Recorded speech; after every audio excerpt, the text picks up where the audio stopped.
Welcome back to our community. Susie Thomas visiting with Tessa Strasser. She is with the book Love Never Fails. Well, I love. Where did you get that, Tessa? The whole story is basically the idea that God consistently loves you through difficult times and will be there when you need him. We went really quickly through what the lessons in this book cover. Went back and visited the fact that betrayal would be one of them. Mm-hmm. Absent parents is one of the characters dealing with that. Mm-hmm.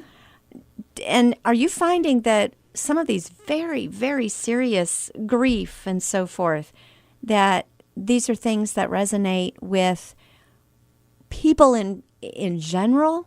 Yes. Anybody who's read it, or specifically with people that you've taken it to as far as the pilot classes? In the pilot classes, at the end of each class, I would pass out a evaluation, and one of the questions I always ask: was this pertinent to your life? Was it logical? Did it easy to understand? All these questions, trying to make it as good as I can, and consistently it came back: oh my gosh, you read my life. This was so me. I can see me in this. And wow. The other thing they said consistently was, I am enjoying this so much more than I thought I would. Yeah. This is really good. Yeah.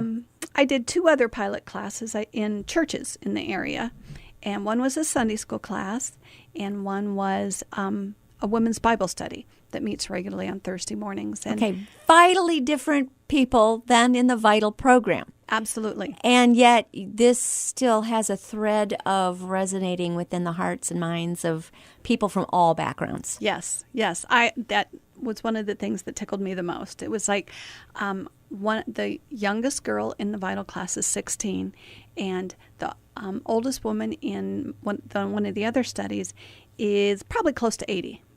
And they all loved it. They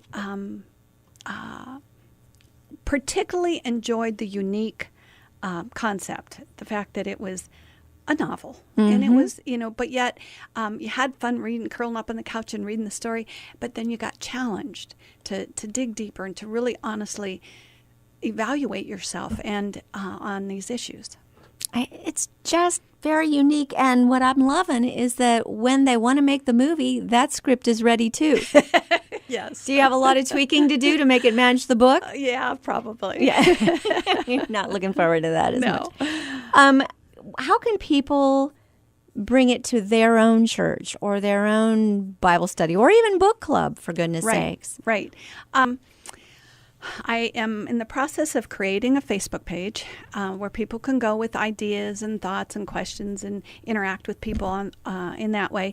And also, it's you can purchase it on that Facebook page, and it's Love Never Fails. So, Love Never Fails, a novel based on truth, is the subtitle. So, I love that. A novel based on truth. Yes. Again, I just am blown away by when anybody does something this creative. What was it like for you, as we're seeing that readers of it go through a very cathartic experience? What was it like for you to be the writer of it and go from chapter to chapter? Did you have to dig deep too, or was it just something kind of fun for you? I had done the digging deep in the process of writing it. So by the time I'm leading the classes in it, the 3 different classes I did, it was just fun. It was just fun to watch it fall into place and for people to be touched. Lots of stories, lots of good things about what happened. And the thought came to me that it was like, all right, yeah, you're calling this a unique format and all of that, but it's kind of how Jesus taught. Yes. He would tell a story and then weave into it a lesson. And so I thought, maybe this is just a really long parable. Many chapters. How long is it exactly? It's going to be about 200 pages. Mm-hmm. And it also includes, there's the chapters and there's the lessons. And then at the end, there is a leader's guide. So, and that is so much better because of the pilot classes. I was able to actually be the leader and think of things that I would not have thought of otherwise. But I've tried to make it so that anybody who loves Jesus can teach this class. You don't have to be, have you don't a have to degree. be Tessa Strasser. No. Okay, so anyone could pick up the Leader's Guide and you walk us through it step by step. Here's what to do. That's my goal. That's kind of tough to do. How is that different than writing the story itself? Oh, that's a good question. The Leader's Guide made me just like pick myself up and be someone else. Okay, it's like, okay, I'm no longer the author. If I were coming into this cold, what would I need to know? And the gals, the ladies in the classes were really helpful. And I would say, okay, guys, what did I do right? What did I do wrong? What do you think we should tweak? And they kind of enjoyed being on the inside scoop of it. Yes. I got some great ideas. Very, very helpful. But the Leader's Guide, one of the things I did is I had them work through questions about the story. And that was always a fun time because they're like, oh, I can't believe he did this. Or, why didn't she do this? And I didn't see that coming. And, that was kind of fun. And then we would get into read the lessons together and talk about the lessons and try to apply them. And then I came up with an activity for at the end. And, the leaders can use them or not use them or come up with their own ideas, whatever they want to do. But the one lesson that I liked the best was when we covered regret. I gave each of the gals a piece of paper and said, I'm not going to look at this. Nobody's going to look at this. But between you and God, write down one thing that you really regret. And the one gal said, does it have to be just one? But they went ahead and wrote it down. And, I played some pretty music while they were thinking and writing. And then we said, okay, this is what God says about the past and regret, things that we regret. And he said they're gone. And so we prayed and we laid those papers at the foot of the cross and said, we're going on with God. And that's no longer going to hold me back. And it was meaningful. I think it really touched a lot of hearts. And people came away more whole and more able to serve God as they wanted to. These pilot classes were aware that they were pilot classes? Yes. Because there's no book yet. Right. We ran off photocopies, and at Pregnancy Choices, we gave them a chapter each week so they could. You couldn't read ahead. Oh man, I can't jump to the end. No, the one class I did give them the whole thing ahead of time, and two different people read the whole thing the first week. Wow. And I kept teasing them that they were the cheaters. So what did you hear back in ways of feedback that surprised you the most? I guess the fact that how much they enjoyed it. I mean, I have really enjoyed it, but it's my book, so I should enjoy it. Yeah. But I was really, really tickled at how much, they said, this was really fun. I really enjoyed it.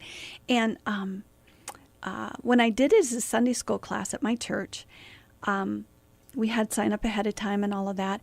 And the one gal told me later, I just signed up because I wanted to be nice to you, but I really enjoyed this. That's so funny. This was a pity sign up. Yes. But it turned out that she really loved it. Yeah. Did you get any feedback where you really had to go back and still, good writing's in the rewriting, and so did you find you still had to keep tweaking? Absolutely. I struggled a little bit with how to make the worldly people worldly but not be offensive to the believers. That, you put yourself in a very interesting, painted yourself into a corner that is very interesting because you are reaching out. You want unbelievers to pick up this book. Sure. And introduce them to the gospel through these wonderful lessons and basic Bible study that you've built into it in between chapters. But you still need to appeal to an audience that would pick up a book that is going to be completely different than a Bible story book. Yes, and the one church group especially was real helpful on that. There is a scripture where Peter is upset, and it says he cursed. Yes. And I thought to myself, someone brought that up, and they said, you could make someone look ugly just by saying that they swore or that they cursed or that they whatever. And, I think Disney is really good at this. They make the bad guys really bad and the good guys really good. Yes. Yeah. So I thought, okay, I can't have everyone just be nice. You have to have bad guys and good guys. And so how do you make a bad guy look like a bad guy? And some of those things that they shared were very helpful. Because you're right. Dialogue is so important, and it needs to be authentic. Mm-hmm. But I still go back to those old movies and say, those old guys, there was no Edward G. Robinson and some of those guys. No question that they were tough guys. Right. But they didn't have the language that we have to suffer through if you go to a movie nowadays. How smart of you to just say he cursed. Yeah, that's how the Bible did it. Yep. we don't know what Peter said. We just know he said some bad words. He had used some colorful language. Yes. And you don't have to say what those are. That's right. You get the point. We get the point. Somebody's got it. That kind of feedback, did that surprise you?